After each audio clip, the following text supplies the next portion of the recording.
Welcome to this week of Beanie the Boom, the podcast. You know what week it is? It's time for the Big Ten Championship. Big Ten Championship. Big game tomorrow. No, Saturday. Saturday. Whatever day. Get ahead of myself. It's this weekend. It's a big ass game this week. Nonetheless, we're going against Wisconsin. And nap time. We already just started this show before we started the show. Yeah. We're talking about the best running backs in the country. We're talking about the best running backs in the Big Ten. And JK got snubbed. did JK get snubbed? Yes. I want to know that from you guys, but I also want to know from you guys, did JK get snubbed for the best running back in the Big Ten? I look at it. You want to go first? No, I mean, I got so much to say about this, but I'm going to let you guys talk. You guys know more about playing running back than I do. I just know what I'm going to go first. I just know what I watched all year long. All right. I'm going to say he got snubbed because of the simple fact that you have to go back and look at the game when they play Wisconsin the No, first you don't. time. You can't do that. That's one thing you can't do. All right, finish your statement. Are I'm you sorry. not judged? Are you not judged by your best, Right? by your games against your best opponents? I'm gonna let you. Hey, so if the two top running backs are going head to head in a big time game, big time show, and one does better than the other, then I feel the guy that does better has the edge. But you guys do realize, not that I'm Right. saying that JK isn't the best running back in the Big Ten, but you guys do realize this isn't basketball. I realize that Jonathan Taylor has to run against the Ohio State defense. 100%. Okay?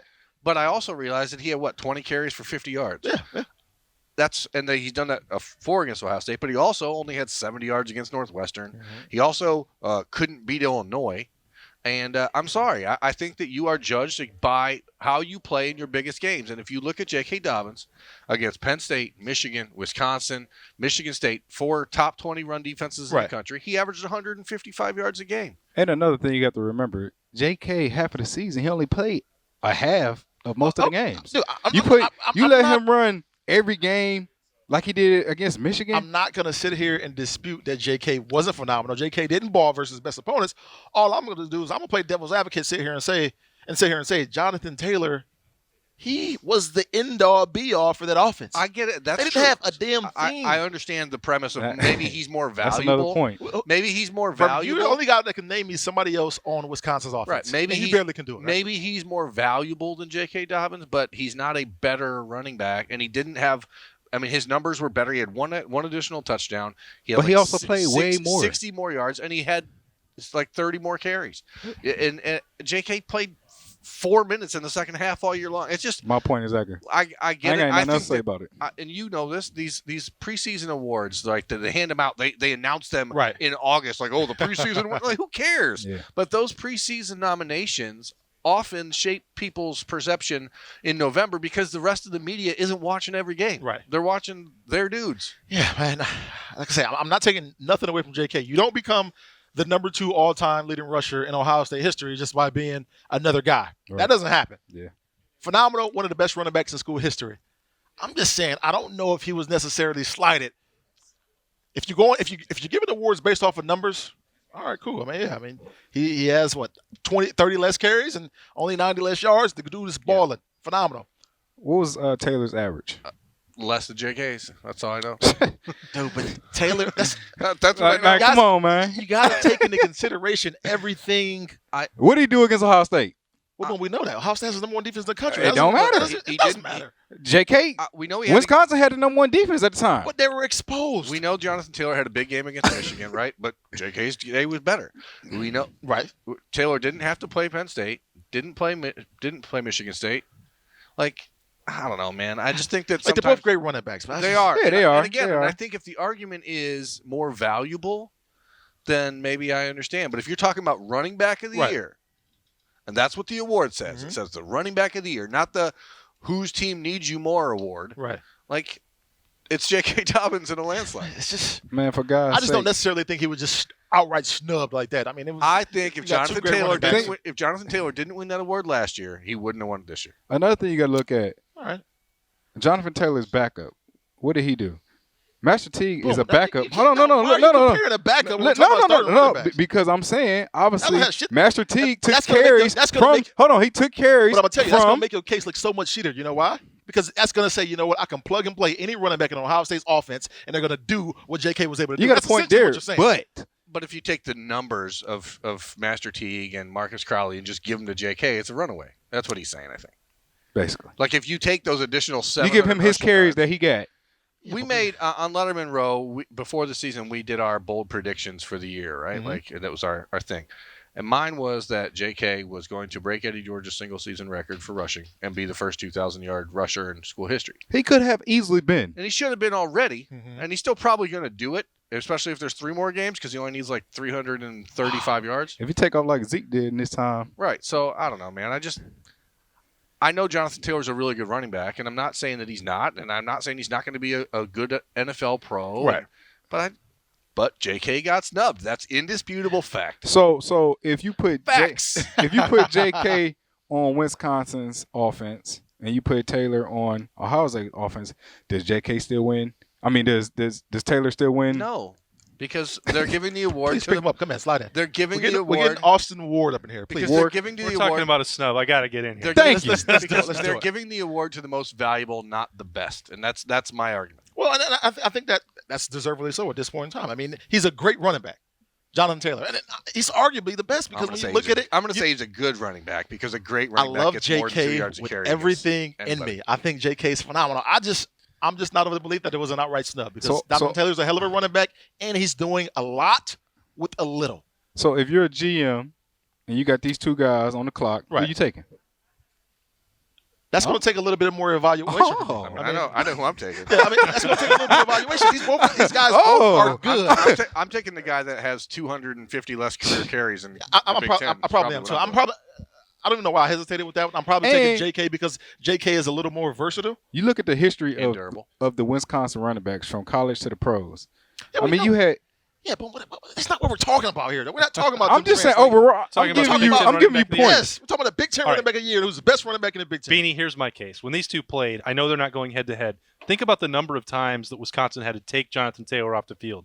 Passing situations, no, he's not out there. Yep. Need a blitz pickup, he's not out there. And maybe that's because they want him to take so many carries and put that tear on his body. But I don't think he is the complete package that J.K. Dobbins is. So Right. to me, if you added the 29 carries or whatever it is, that's a whole nother game. It is. So the stats are going to be better than Jonathan Taylor. He's a 3-down back, and he's playing for a much better team and one that had 4 new starters on the offensive line. Now they got really good, and all those guys I think are going to be future pros down the road. But there's just no way you can convince me that Taylor is better or more important because I don't know what's going to happen to the Ohio State offense if you don't have J.K. Dobbins out there.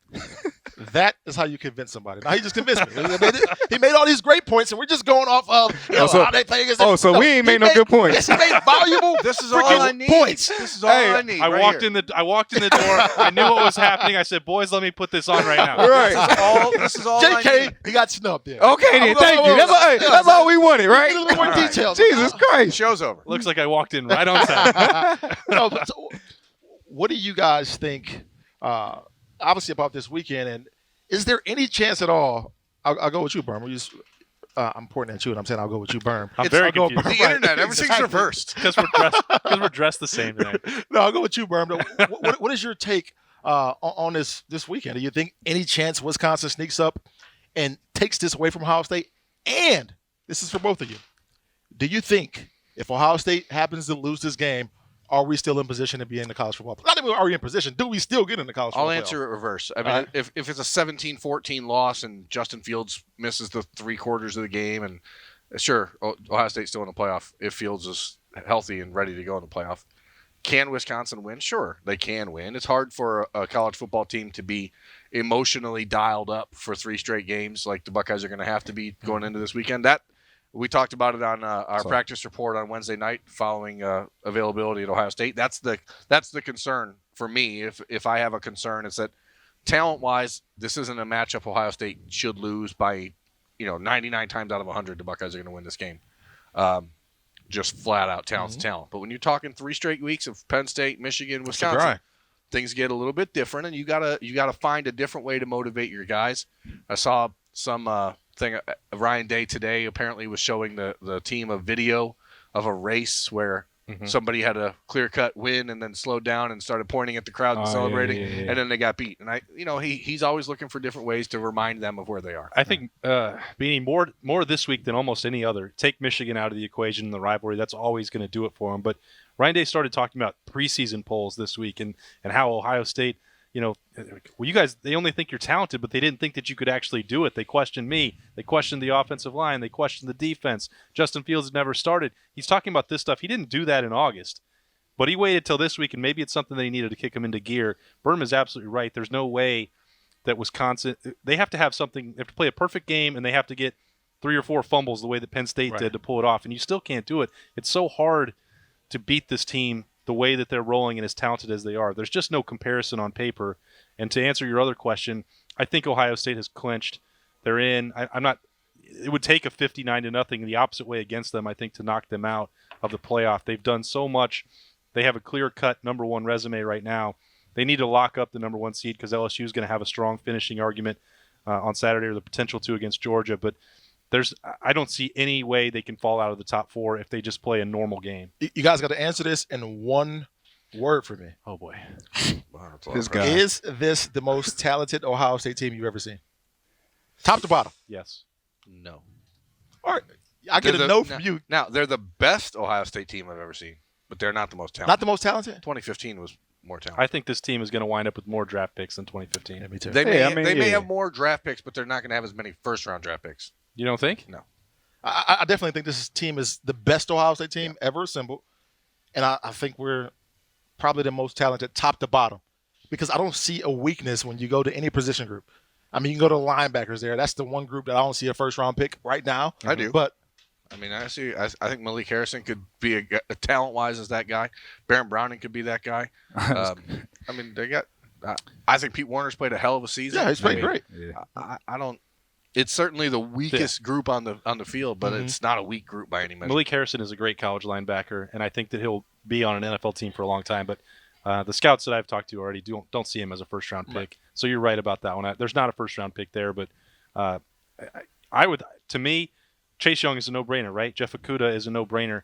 If Sean Wade comes out, there's a lot of people that like him as a first-round pick. Wow. I don't know if J.K. Dobbins, we've seen this go back and forth with the running backs. You guys know that better than anybody. I think he's a solid second-round pick. First round, great, but I think worst-case scenario, second. Next year, you're talking about Justin Fields. I think Wyatt Davis and Josh Myers could be first-round picks if they come back, and they're going to be early-round picks if they go now. I mean, I can go down the list. It's a supremely talented team, and I just the one guy that never gets any attention that I just want to throw out there, and people are still trying to figure out, how high they could take him, is Devon Hamilton, because that guy is wrecking stuff at defensive tackle, right. and that he's going to be in the league for a very long time too. So that's a lot of people that we missed, but that's 6-7 first-round picks right there. It's a pretty good group. How hard is it to sit here and imagine, and Boom, you can answer this too, that, and we talked a little bit about it last week, that we changed one guy last year. One guy I'm talking about on our defensive side of the football, and that was Sheffield, right? Yep. And now we have the number 1 defense in the country, and do we have the number 1 offense in the country? They're number 1 in scoring offense, and they're currently number 4 in scoring defense. How hard is it to imagine that Urban Meyer wasn't able to get a national championship with that team last year, let alone because essentially we have the same exact guys on the defensive side of the football. I mean, is that like dumbfounding to you? It's hard to wrap your mind around it, and they obviously had the big slip up, and it hurts. But some of it I like to blame the selection committee because it's such a flawed process. Yeah. Like if that team had got a chance to play, I don't know if they would have beaten Alabama or Clemson the way that defense was playing. Right. But 2 years ago and last year, they at least deserve to be in the mix for winning the Big Ten. It's so hard to do. It's been the best conference, and so I blame them more than anything. But if you're also going to point fingers at what happened last year, Billy Davis and Greg Schiano did not get it done, and the guy at the top hired him. So that's just the situation.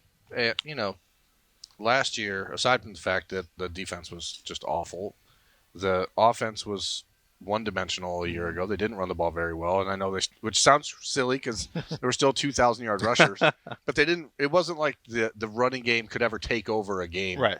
I don't know that last year's team was that level. 2015, like that team didn't win the Big Ten, but that team would have won the playoff, and I don't think anybody 100%. Has any question about that. Right.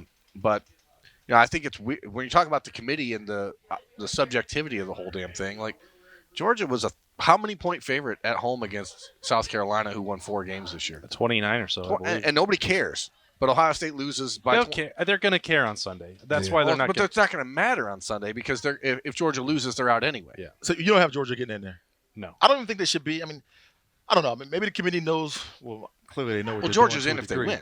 But I don't think they should be. But they're not gonna win. I don't think they should be one of those. I don't think they're the fourth best team. I really don't. Their defense sucks. Well, I'm going to disagree. Georgia's defense, I think, is pretty good. Their offense sucks outside of the running game, and I don't know if DeAndre Swift is healthy going into this weekend or not. That changes their whole game plan. But I mean, LSU, their defense sucks. Big time. So That's what I meant. yeah, I mean, How much do you LSU, think Kirby sorry. is killing himself right now with the fact that he said, you know what, the hell with Justin, I got the Fromm.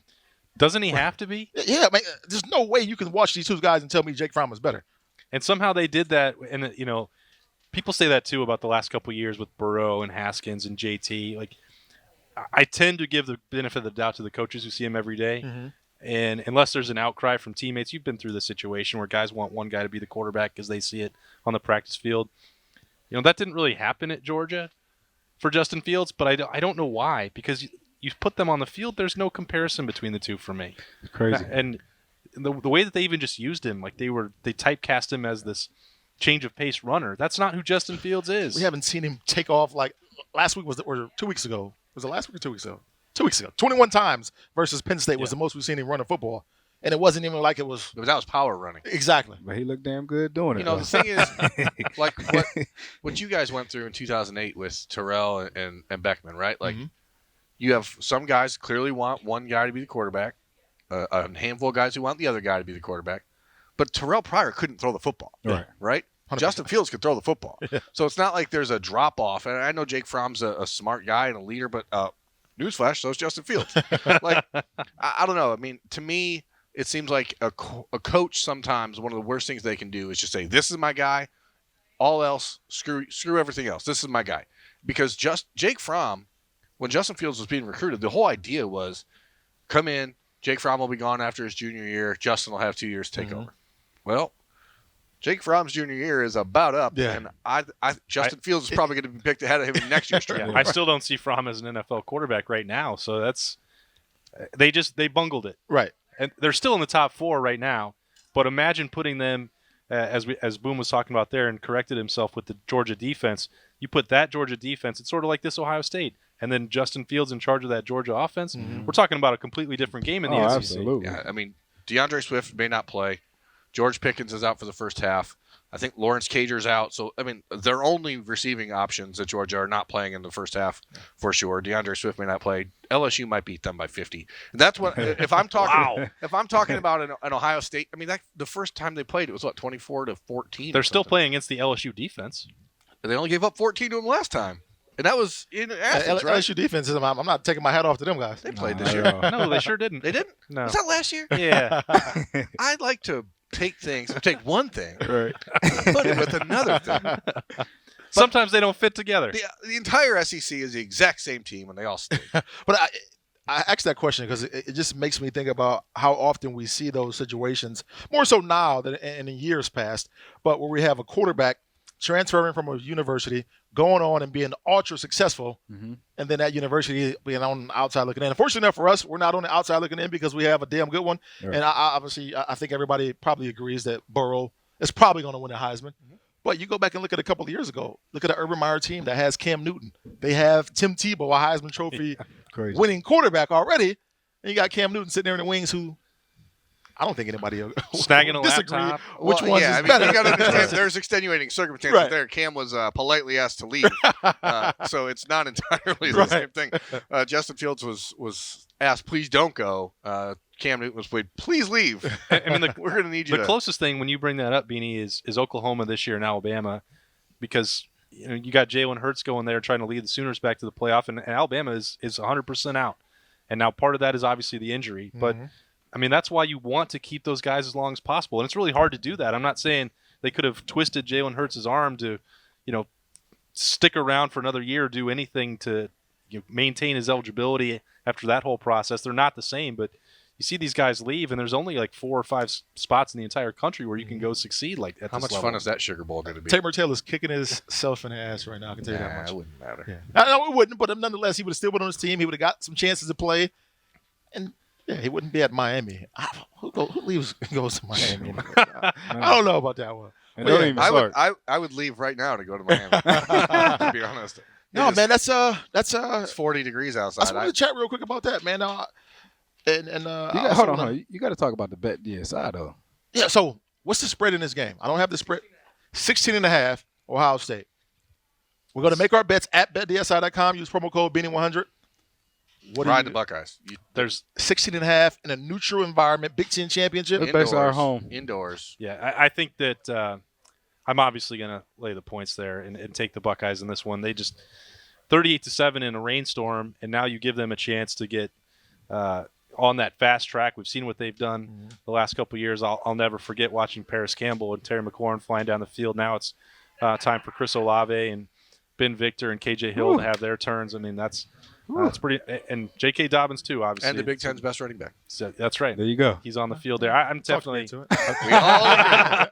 I'm definitely taking the Buckeyes there, and I just have a hard time seeing it being close, Beanie. I mean, I don't know the gambling terminology, but the Buckeyes are going to win by more than that. They're going to win by more than That's called a cover, Berm. They're going to win by like 30 or something. So 45-14, somewhere in that range. Boom, you got the Buckeyes as well. Oh man, easy. I mean, it's just These spreads this year for Ohio State have been free money. Right. exactly. And Bet DSI has done me well this year. You know, so that's the why other y'all need to go Bet DSI. LSU, Georgia. LSU -7. Which one? I just said I think LSU I'm can going- beat it by 50. Yeah, so. I'm going LSU in this game. Yeah, I'm going LSU as well. I just have this. Berm laid out that case and Georgia's wide receivers and all that. I have this weird feeling that LSU's defense is going to come back to bite them at some point. I don't know that Georgia will win the game outright, but I think I would take Georgia to cover there. Real quick. Okay. Utah, Oregon. You said Utah is the what? Utah field goal favorite. Where are you going with this? I'm going to go Utah. All Utah for me. All Utah. Yeah, Utah's going to win by 2 touchdowns. You know, I'm always the oddball in the group. I don't think so. It's got the Ducks. Ruin it for the Pac-12. Yeah, I do. So real quick before we get out of here, I wanted to ask you guys, man, are my eyes lying to me when I look at Clemson, or are they a team that isn't very scary? I ain't scared Or is it of like this we year. got to worry about Dabo? And, I was fully expecting you to ask that question in the exact opposite way. 'cause No. I think they're somewhat terrifying because you have no idea who they are. And they've had 12 weeks to get to the playoff, knowing that they were never going to be challenged, knowing that they didn't have to reveal jack shit all year long. Mhm. Okay. They almost lost to North Carolina though. Early in the year. Give them that. They've had nothing all year long. They've had nothing to show anybody. And I think that there's this really great built-in advantage when you have 3 months to prepare for the playoff. And that's what they've had because the ACC is effing terrible. But does that make you worse as a team because of the I don't think competition? so. and They're what you're going healthy. against? They're healthy. Nobody has any real idea what they've had to do in tough situations. I mean, sure, UNC, whatever. That's a game that I think they just sort of tried to sleepwalk through. Mhm. They have the most complete team in the country other than Ohio State. And Shit. they're the second-ranked pass defense in the country. Trevor Lawrence is the best quarterback in the country, Ooh, in my opinion. wow. I know. Jesus Christ. I think he's the best quarterback in the country. He's going to be the number 1 pick in next year's draft. I agree with that. Not next year, but 20's 2021 ready. draft. They have a running back in Travis Etienne who's incredibly undervalued nationally, and a stable of wide receivers that are as good as any group in the country. I agree with that. And I think that's you're going to have to beat them eventually. Mhm. I think Ohio State fans should be hoping that is the final game of the year, not the semifinals. Berm. Why am I keep going to you, Austin, and saying Berm? I think you're just I shocked have no at clue. all that everything burned through at you. Yeah. Austin, what is your take on Clemson, man? Are you scared of Clemson? To me, No, I'm not like Berm on that one. I'm not scared. I'm not playing, but I think that I think Clemson is a much better team than people are paying attention to. I wouldn't be scared to put my money on Ohio State in that game either at Right. BetDSI. This is a special team at Ohio State, And then if that got to be the matchup, whether it's the semifinal or the final, the revenge factor, which sometimes is overblown, Ohio State wants so badly to erase what happened in those last couple meetings, and especially the last time in the playoff. Now, a lot of these guys weren't part of that. I get it. And Ryan Day, Clemson helped usher in the Ryan Day era by shutting out that Ohio State team. So, but they want to be. Ohio State wants to be tested. I think Clemson wants to be. I think that might be one of the best games of the playoff era. Liam McCullough's going to snap so hard that game. He remembers. If they match up, I want to see it. Like, that's the matchup everyone should be waiting for. Yeah. And I'm really tired of hearing this "woe is me" routine from Dabo. I want them to play a meaningful game, and I don't think that they can beat Ohio State. But I'd love to see them try because Chase Young Dabo Sweeney is so bad. Getting after Trevor Lawrence, eat him alive. Or Chase Young against Jackson Carman. I mean, there's a million storylines for that game. Sign me up for it. I'll take it right now. All right, we're about to get out of here. We're about to wrap up the Beanie and the Boone podcast. But real quick, again, I'm sorry, Boone. You got something to say? No, you're good. All right, I want your 4 college football teams in the college football playoff. I want your 4, my 4, your 4. Ohio State, LSU, Clemson, and Utah. Oh. All right. 1 versus 4 is going to be Ohio State against Utah and Atlanta, and LSU and Clemson will battle out there in a stadium you know well in the desert. I gotta agree. Like I said, I took Utah. You just said that Utah's going to lose to Oregon. I sure did. I'm tripping. So, well, if that's the case, then Oregon it is. Well, it's not going to be that. Well, they're not getting in. So it's going to be Oklahoma? Boom's got Oklahoma now. Gosh. I don't know. I got my 3. That 4 is hard, man. It's hard to say. 4 doesn't matter, right? Ohio State's getting a bye. Hey, that's all I care about. I'm going to Ohio State, Clemson, LSU, and Oklahoma. I think Oklahoma sneaks into this thing. Okay. I think they go out and they win big. I think their defense plays a damn good game, and that's going to force the committee to reevaluate Oklahoma and that conference. So, yeah. Do it. That's a wrap on Beanie and the Boone podcast. We're here at Homage. I don't know if y'all peeped it, but I'm going to go ahead and say it. You see these nice Lettermen Row hoodies? Mm-hmm. I Those want are to get you one of very them. nice. If you ask nicely. Yeah, and they might have a little H on there, too, so you never know. Yeah. And look at this. Look at this here. Look at these guys. Oh, my gosh.